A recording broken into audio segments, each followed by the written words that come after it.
Good morning, everybody. We start with a little bit of history, talking about vowels and how they're represented in phonetic symbols. Now, the IPA, the International Phonetic Alphabet, widely used for the transcription of English and many other languages, does cause people a bit of surprise when they find that different authors, all claiming to use the IPA, nevertheless use somewhat different transcription systems for the same language. And they say, how can this be? If the IPA is scientific, surely there must be just one way to write each language. I think the brief answer to this problem, perceived problem, is academic freedom, in the sense that nobody can compel different scholars to do anything at all that they don't wish to do. The International Phonetic Alphabet basically is a set of symbols approved by the IPA, plus a set of principles for their use. But the IPA, the association, doesn't lay down a set of symbols for any language and say, this is what you must do if you want to write such and such a language in IPA. And so there is scope for authors to have different views about how best to apply the IPA symbols to particular languages. And in the case of English, this is particularly difficult as an issue because of the question of how to handle the difference between short and long vowels.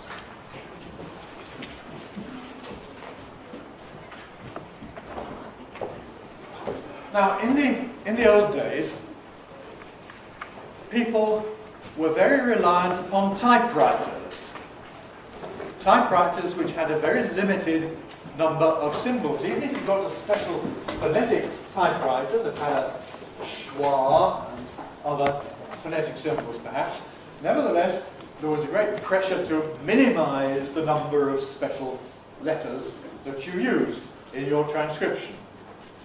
And so for many, many years, the usual notation of English is the one we show up here, one which is what we call quantitative, by which we mean that it exploits the notion of length, quantity, so as to cut down on the number of symbols needed.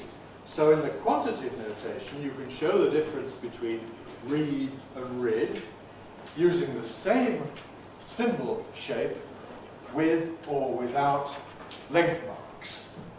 And the colon, or the length mark, is then crucial for distinguishing between E and I, U and O, and O, and so on. Well, this was what Daniel Jones used in the first 12 or so editions of English Pronouncing Dictionary, and in his book, The Outline of English Phonetics. I have been told, although I can't prove it, that Daniel Jones was very dissatisfied with this notation, but that his publishers insisted that he stick with it. Because in his other works, he doesn't use it very much. And you will find other works by Daniel Jones that use different notation systems. Meanwhile, other authors certainly used other notation systems. And in particular, Abercrombie and Ward and Ladefoged, other authors, made use of what's known as a qualitative notation. For the United States, this was popularized by Kenyon and Knott and other writers. And in this qualitative notation, we need many more letter shapes because we now show the difference between pairs of vowels by using a different symbol shape in each case. So in this qualitative notation, emphasizing the quality, vowel quality, we have a different shape of letter for E and I, or for O and O, or for O and U, and for all other pairs. In qualitative notation, you don't need length marks. The question of how to write the vowel of face and goat. Now, in some kinds of American English, this is or was somewhat monophongal, not really, but fairly monophongal, and so the Kenyon and Not notation uses just a single letter for the A of faith and the Old American English goat. So that's why those were in brackets. That was never popular in Britain, where these vowels are not monophongal in mainstream artisan speech. Well, when I started in the trade 40 years ago, we were operating both of these notation systems. And for my first classes as an assistant lecturer, I had to be able to switch between these depending on who I was teaching. If I was teaching EFL classes, it was the quantitative notation, but if I was teaching native English speakers who were going to become speech therapists, who were in fact the bulk of my work then and since, then it was the qualitative notation. By this time, though, Gimson was working on his Introduction to the Pronunciation of English, and it's to Gimson we owe the compromise notation that we currently use.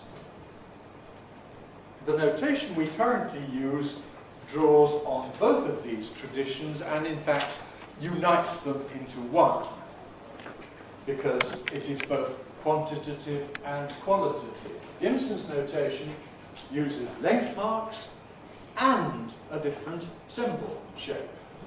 Now this is, of course, redundant in one sense, but the argument is that a bit of redundancy is useful because it helps you to clearly see differences between, say, E and I. You've got two things to look at between read and read, presence or absence of length mark, and the different shape of the letter.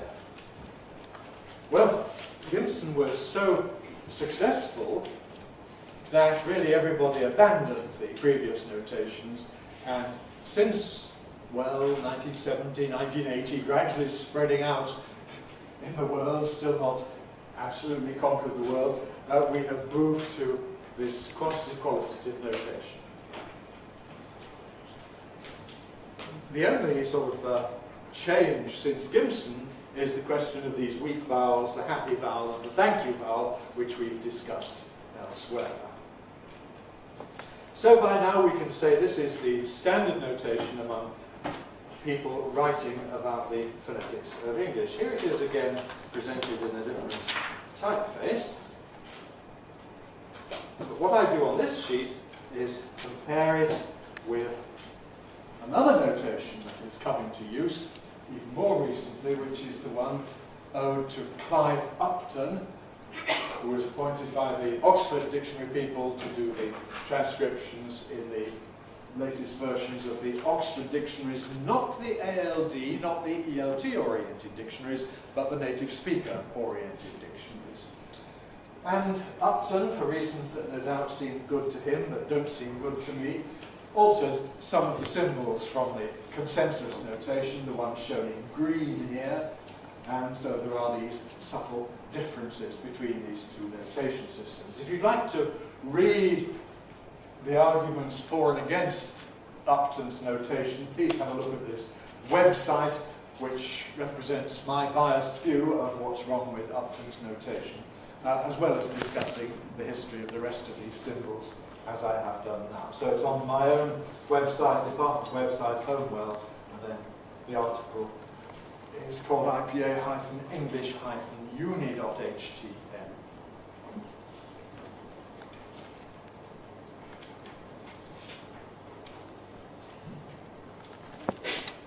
I think really we don't need to say anything more about the question of the choice of notation. Ultimately it's a matter that is, in a sense, rather arbitrary, though people get very excited about it.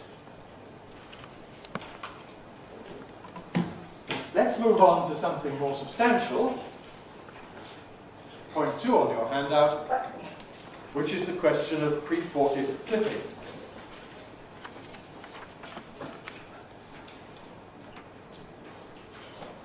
What is your job? I am a teacher. Is that right? No, it isn't. What's wrong with it? We don't say, I am a teacher. We say, I'm a teacher. the question is the vowel, the stressed vowel of teacher. This is supposed to be a long vowel, and yet, in context, here, in the speech of native speakers, certainly of RP and similar accents, and of General American and similar accents, it is pretty short in duration. We don't say teacher with a long vowel, we say teacher. So what's going on here?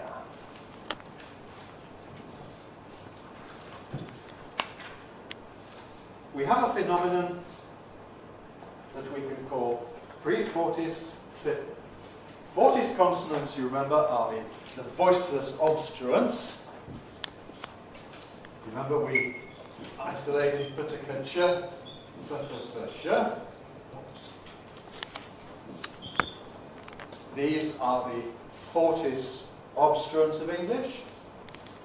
When we have a syllable ending in one of these, then we get a reduction in the duration. As we can see very clearly if we compare these two columns of words on the screen.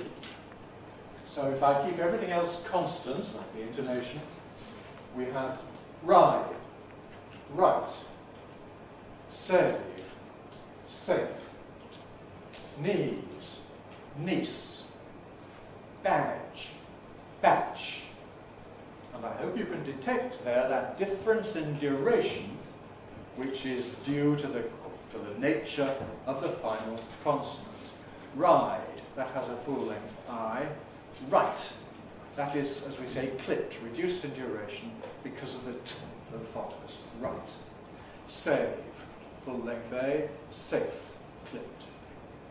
Knees, full length E. Niece, clipped. Badge, full length, batch, clipped. That's a short vowel, so the difference isn't so great, but it's there. Now, experiments have been carried out which demonstrate that this clipping is actually a very powerful indicator to the listener about the final consonant. In fact, more powerful than the distinction between voiced and voiceless, or fortis and lenis, whatever that means. In other words, if you take the word niece, my brother's daughter is my niece, and you cut off the "ts" from the end of there, and you take the word knees, or of knee, and you cut off the "ts" from the end of there, and you swap them round, so you have a knee from niece, and you put a from knees on it, giving you knees. And vice versa, giving you knees, and you then play them to listeners, they are more likely to react to the duration of the vowel than they are to the quality of the final consonant. Which tells us that this is a very, very powerful cue to the listener. To some extent it's universal. To some extent it's found in all languages, but other things being equal, vowels before voiceless consonants are somewhat shorter than elsewhere. But what seems to have happened in English is that this has become phonologized, by which I mean that it's been seized upon, exaggerated, and turned into a real very strong indicator of this distinction.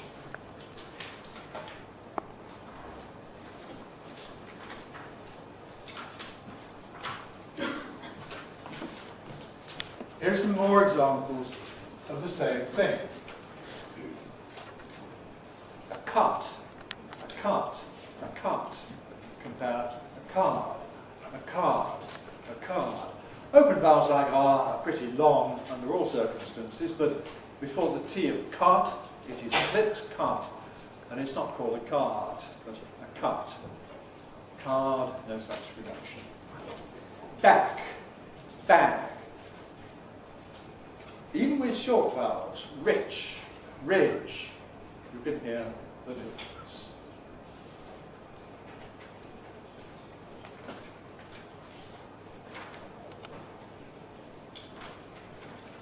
So that's part of the answer. It seems to depend on the following consonant being one that immediately follows with no kind of boundary before it. In my view, it's a matter of syllable. I would say that the ch in teacher is in the first syllable. Now, not everybody agrees with that, but what you must all agree is that the ch in teacher exerts this effect on the E in just the same way as it does in teach. Teach, teacher. And likewise in words like feature, where there's no morpheme boundary, or creature, we have just the same effect. It's only when you have a real word boundary, or the two parts of a compound or something, fee paying, that you don't get this effect. So 3/4 clipping. Have a look at the examples on the handout. Piece, pieces, compare peas, easy. Tape, paper, clipped, compare pay, labour, no clip. It even affects a vowel where there's a nasal intervening. So in the word tent, that final T causes clipping of the E and of the E, clipping of the whole sonorant portion. Tent. Compare tend, where you don't get this. Enter, you get reduction of the E and the E before the T. Enter. Compare sender, where you don't get it. It affects an intervening lateral, so built. We get the effect on the I and the U, built, effect of the final T. And shelter, compare build, and elder, where we don't have this effect. So that's 3/4 clipping. In the practice material, there are examples like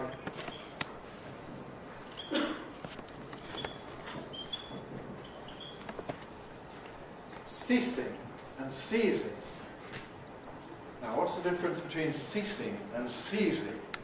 Well, it corresponds to the spelling. We have a difference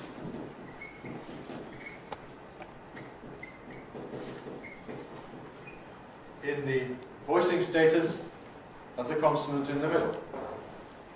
Because s into cease is fortis, voiceless. You get ceasing with clipping, whereas the z into seize is voiced, and so you don't get clipping, so you get seizing. And there's this difference of rhythm.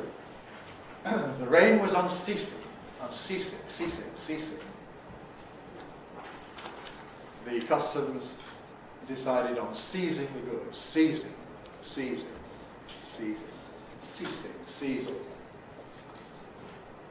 Again, it is a difference of voiceless versus voiced, but the effect on the rhythm is perhaps at least as important from the point of view of hearing which consonant is involved.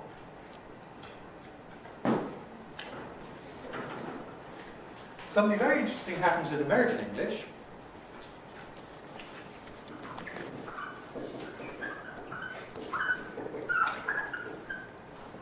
Now, Americans, like us, make the difference in duration between to write on one hand and to ride on the other.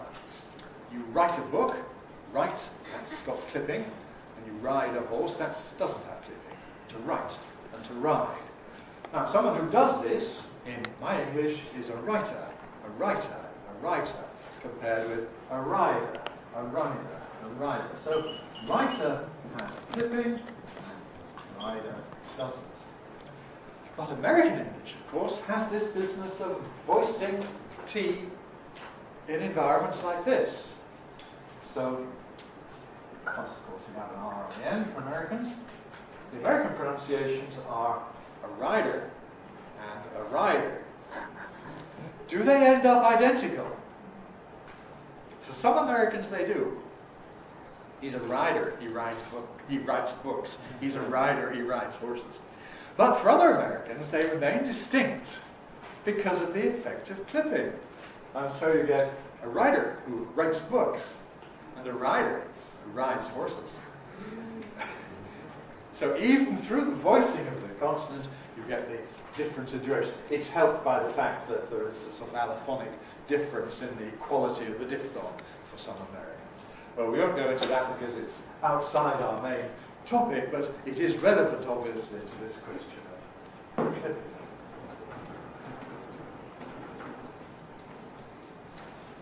Okay, we've answered part of the question why I'm a teacher is not I'm a teacher.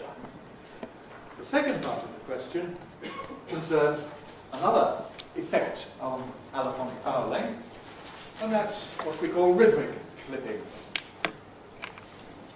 Remember that English rhythm is based on the recurrence of stressed syllables at approximately equal intervals. Right, if you're going to have stressed syllables coming at equal intervals, it means unstressed syllables have got to move out of the way to make room for them. Therefore, the duration of stressed syllables is going to vary depending on how many unstressed syllables are associated with them. Who's that nasty man? Man. Plenty of time, a complete rhythm unit for that word. We can spread out. Man. Do you think you'll be able to manage? Manage. Here we've got to fit in idge as well in the beat, so not quite as long. Man. Manage. You'll have to speak to the management. Management. Here we've got to fit in two unstressed syllables. Idgement. In the same space, so we have to compress, clip the man bit. Man, manage, management. That's what rhythmic clipping is. A matter of shortening, reducing the duration of stressed vowels if they've got following unstressed vowels. What you're going to read.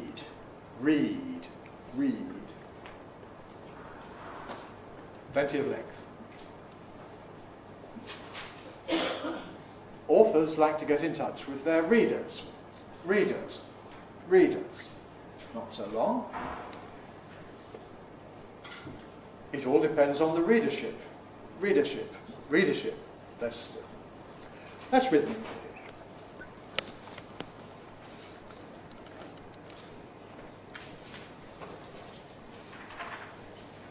Now we go back to our teacher. Thinking about the E vowel in teacher, you can see that it is subject to two kinds of clipping. It's subject to pre-fortis clipping because of the ch that follows, teach, teacher, and it's subject to rhythmic clipping because of the weak vowel that follows, the syllable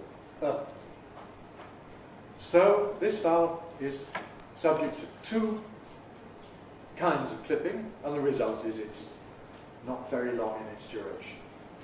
All of this, though, of course, is allophonic. That is to say, it's just a matter of fitting in the sounds to their circumstances. We're not changing from E to I. We're not changing from the vowel of teach to the vowel of rich. No, we don't say teacher. We say teacher. It still has the necessary qualities of tenseness and so on that enable us to identify it as being E, not I.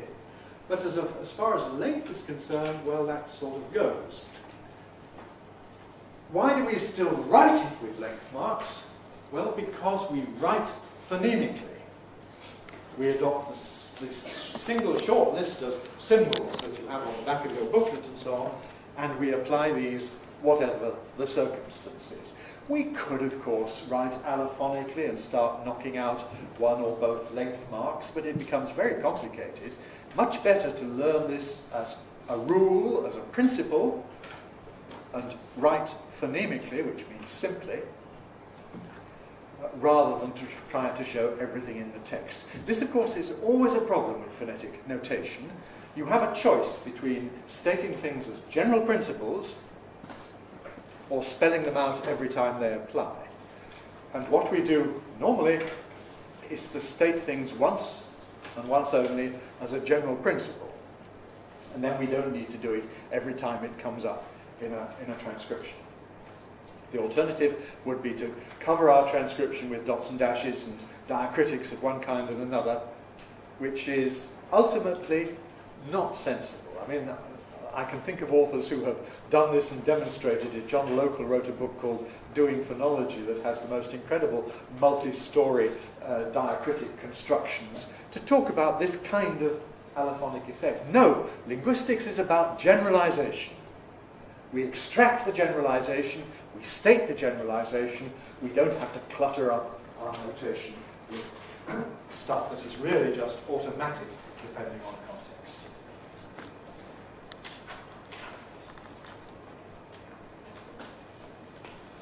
Right, next. Functional load of vowel oppositions. Not all vowel contrasts are equally important. Some are very important.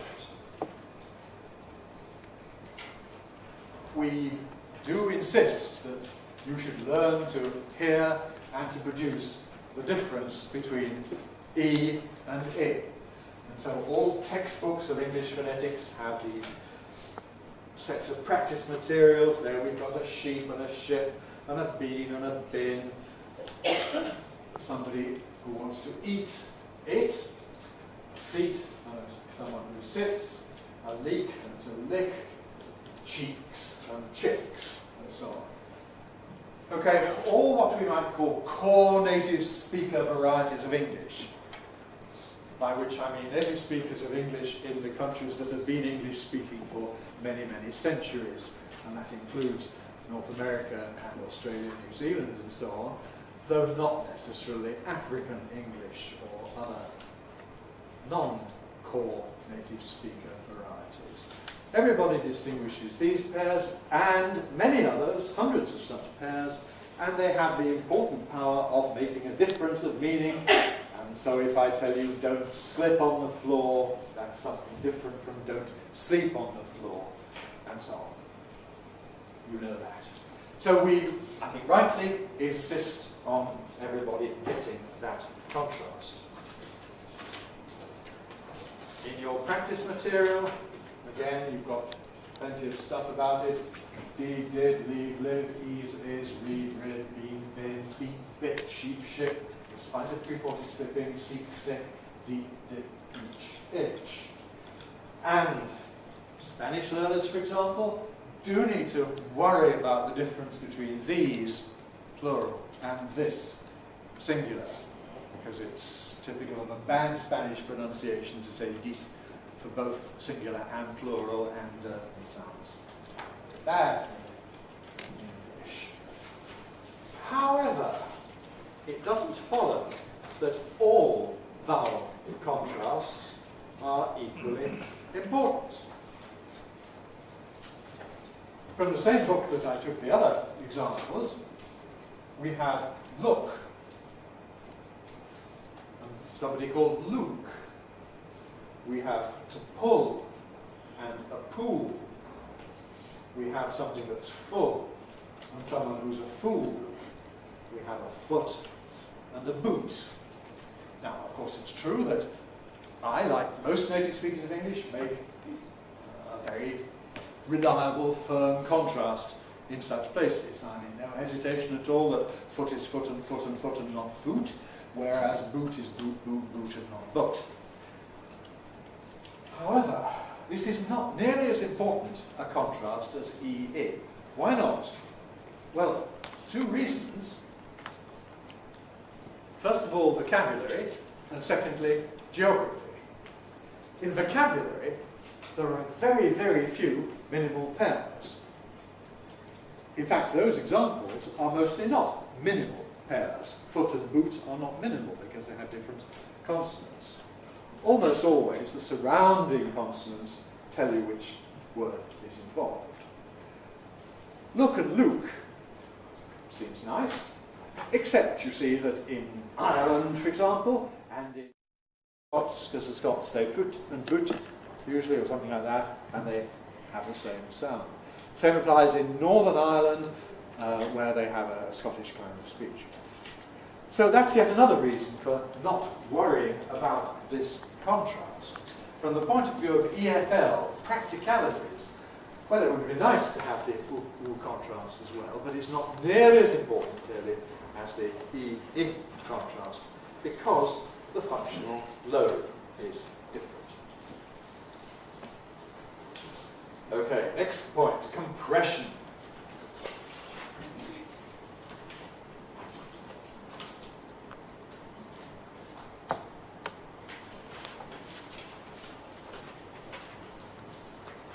For the rest of this lecture this morning, I want to talk about what you may see as optional processes affecting vowels.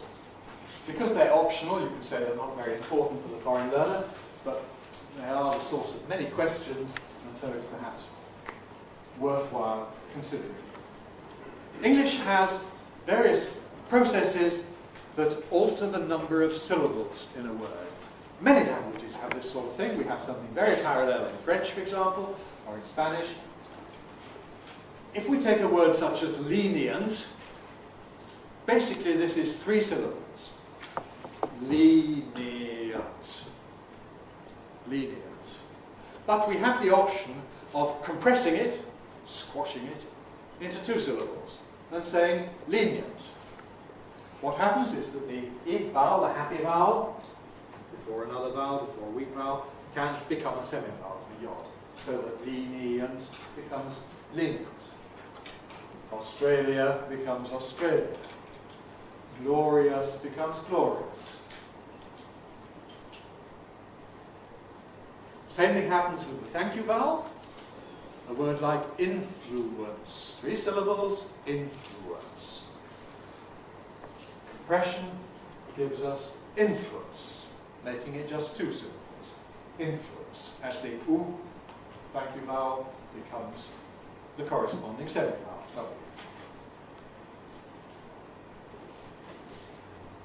Syllabic consonants, under the same circumstances, can become non-syllabic. That loses a syllable. So someone in prison is basically a prisoner, 3 syllables, prisoner. If you like, prisoner, giving you syllabic consonant prisoner.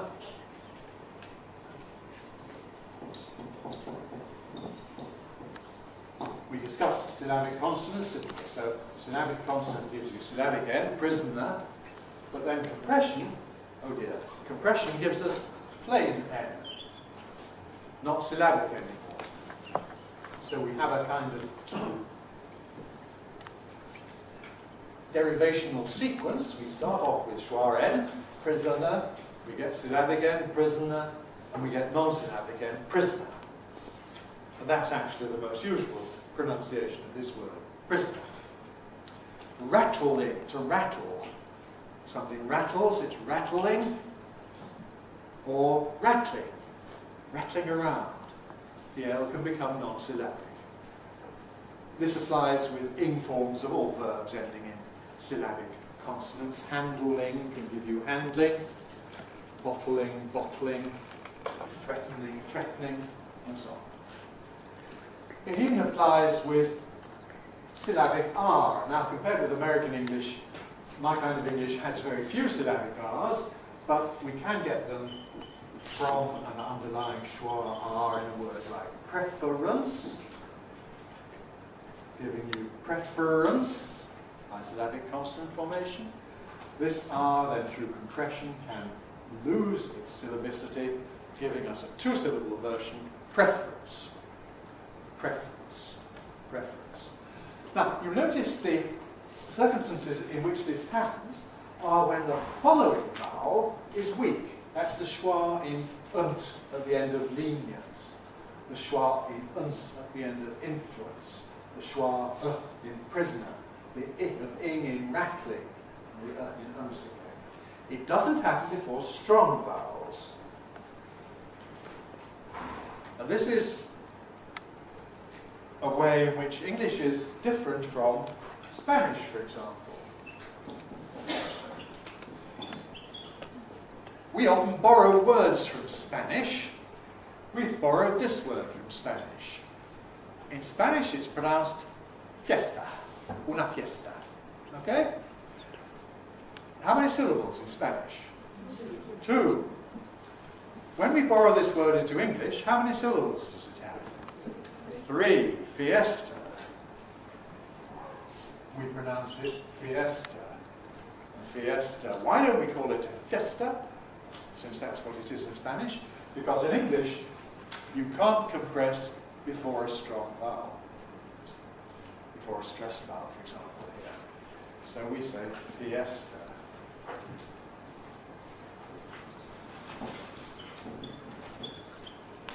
Both vowels long.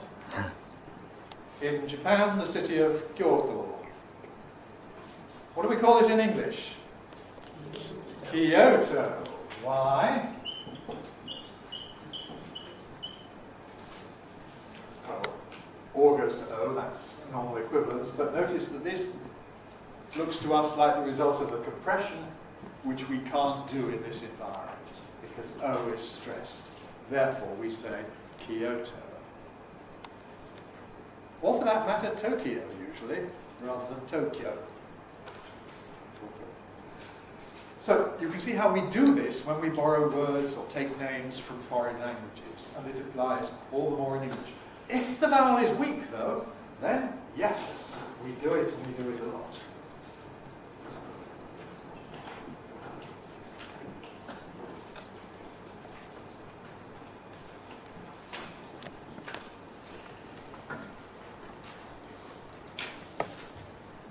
There are interesting consequences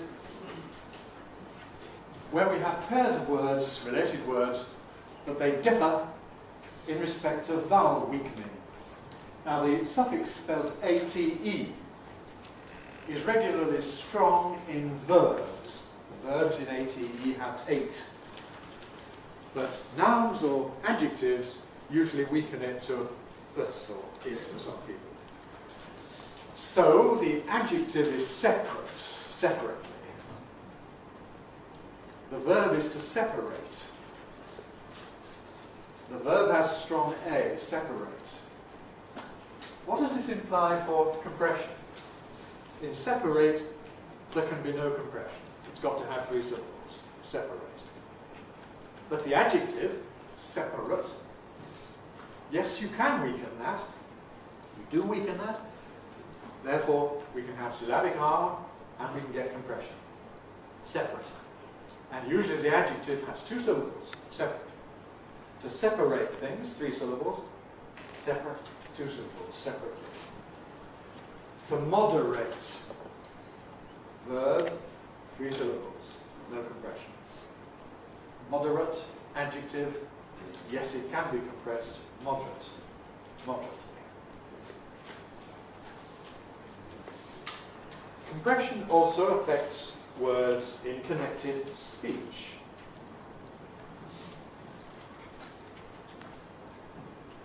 Tell me a story.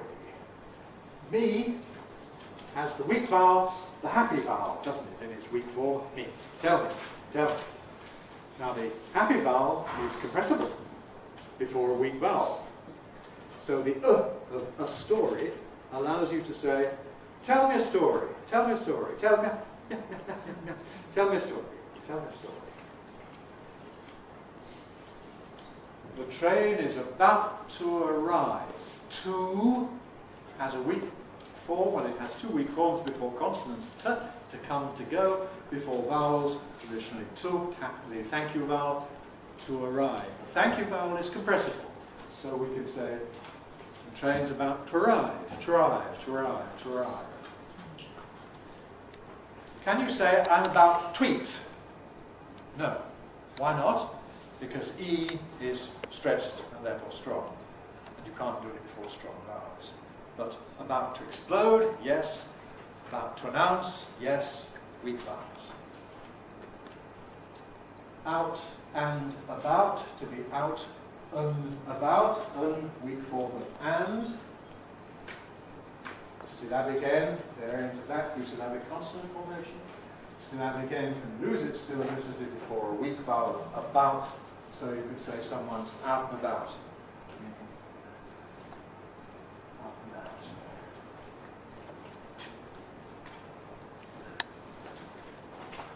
More examples of this. A couple of minutes, syllabic L in couple, regularly followed by of, or still further weakened. So you lose the syllabicity of the L, you say a couple of minutes ago, a couple of minutes, a couple of minutes, a couple of minutes. Americans then got confused about whether it's schwa or el schwa, and Americans tend to leave out of entirely and say a couple of minutes. We don't do that, we say a couple of minutes. Oh dear, a neighbour of ours. Well, a neighbour of ours, linking R, a neighbour of ours. Schwa R can coalesce into a syllabic R, a neighbour of ours. Syllabic R can lose its syllabicity before another vowel, a neighbour of ours. I'm doing this rather fast going through it, but I hope I can make the general point that we have a whole set of possibilities of processes of connected speech, which are all rule governed, subject to rules,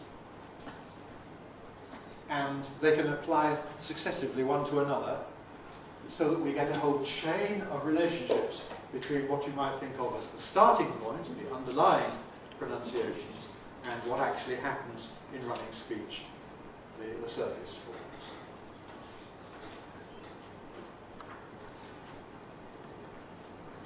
Compression is often lexicalized, that is to say,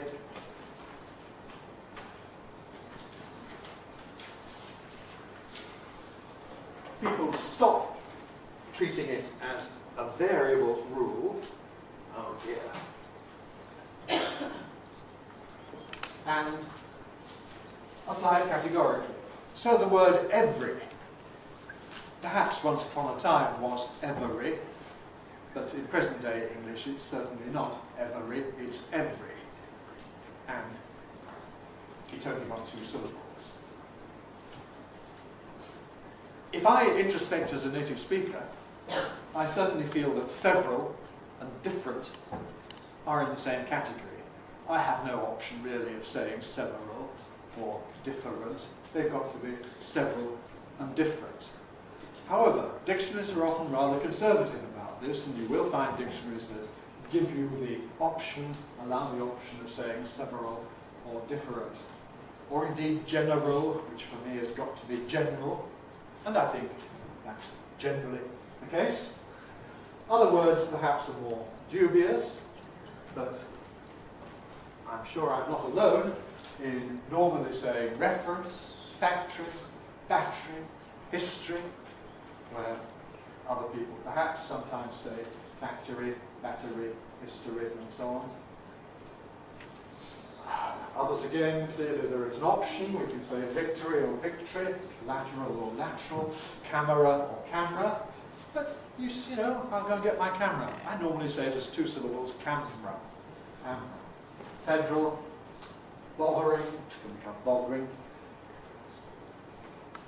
There are cases, though, where we seem to have met all the criteria for compression, but we don't do it, as in the name of the country Hungary. Why can't we say hungry for that?